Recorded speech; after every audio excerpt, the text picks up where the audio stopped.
করব। তো নুন সাকিন অথবা তানবিনের পর যদি হরফে ইউমিন, আমরা সহজভাবে বলেছি হরফে ইউমিন, তাহলে কি হবে?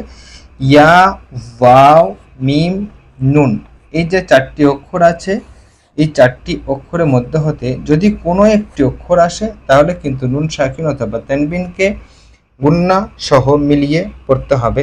একেই কিন্তু ইদগামে বিল গুন্না বলা হয়।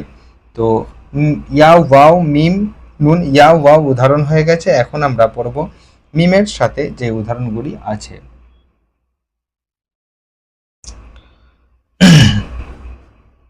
তো যে তাসদিদ যে অক্ষরগুলিতে হবে সেই অক্ষরগুলি দিয়ে দিলাম।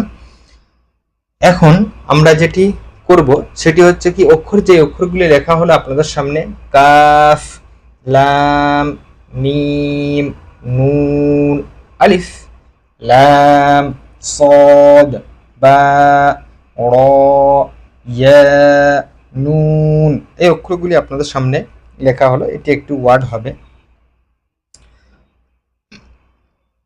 এখন এর হারাকাত দিই, কাফ, লাম, পেশ, কুল, লাম, মিম, দো, পেশ, লুম, কুল্লুম, মিম, জের, মি, কুল্লুম, মি, নুন, সদ, জবর, নস, কুল্লুম, মিনাস, কুল্লুম, মিনাস, সদ, খারা, জবর, স, কুল্লুম, মিনাস, স, বা, জের, বি, কুল্লুম, মিনাস, সবি, র, ইয়া, জের, রি, কুল্লুম, মিনাস, সবিরি, নুন, জবর, না, কুল্লুম, মিনাস, সবিরিনা, কুল্লুম, মিনাস, সবিরিনা।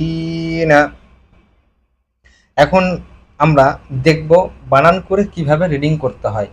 কাফ, লাম, পেশ, কুল, লাম, মিম, দো, পেশ, লুম, কুল্লুম, মিম, জের, মি, কুল্লুম, মি, নুন, সদ, জবর, নাস, কুল্লুম, মিনাস, সদ, খারা, জবর, স, কুল্লুম, মিনাস, স, বা, জের, বি, কুল্লুম, মিনাস, সবি, র, ইয়া, জের, রি, কুল্লুম, মিনাস, সবিরি, নুন, জবর, না, কুল্লুম, মিনাস, সবিরিনা, কুল্লুম, মিনাস, সবিরিনা।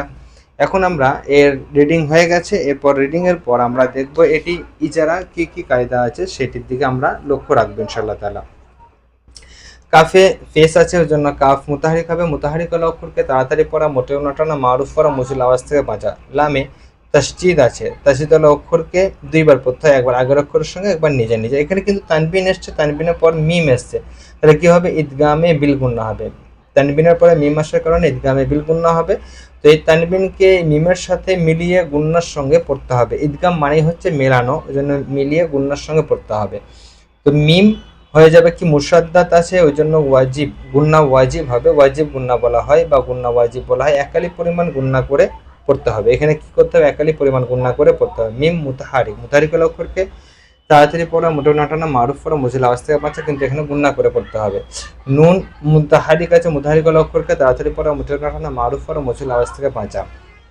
এখানে কিন্তু সদ আমরা পড়ে নিয়েছি হরফে কমরি এবং শামসি। এখানে কিন্তু শামসি আসছে, লাম এবং আলিফ দুটাকেই পড়া যাবে না, পরবর্তী অক্ষরের সঙ্গে মিলিয়ে পড়তে হবে। সদ হরফে মুস্তালিয়ার মধ্যে হতে হবে এবং শামসির মধ্যে হতে হবে। সদ মুসাদাত আছে, মুসাদাল অক্ষরকে দুইবার পড়তে, একবার পূর্বের অক্ষরের সঙ্গে একবার নিজে নিজে।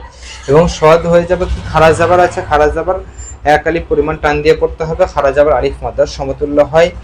বা মুতাহারিক, মুতাহারিক অক্ষরকে তাড়াতাড়ি পড়া, মোটেও নাটানা, মারুফ পড়া, মুজুল আওয়াজ থেকে বাঁচা। ইয়া মাদ্দা হবে, ইয়া সাকিনের পূর্বে জের এসছে, ওই জন্য ইয়া মাদ্দা হবে। ইয়া মাদ্দাকে একালি পরিমাণ টান দিয়ে পড়তে হয়। নুন মুতাহারিক, মুতাহারিক অক্ষরকে তাড়াতাড়ি পড়া, মোটেও নাটানা, মারুফ পড়া, মুজুল আওয়াজ থেকে বাঁচা। তো আজকে এই পর্যন্ত। আগামীতে ইনশাআল্লাহ আবারও দেখা হবে আপনাদের সকলের সাথে, আবারও এক নতুন ভিডিও নিয়ে। তো ততক্ষণ সকলে সুস্থ থাকবেন, ভালো থাকবেন, দোয়া করবেন।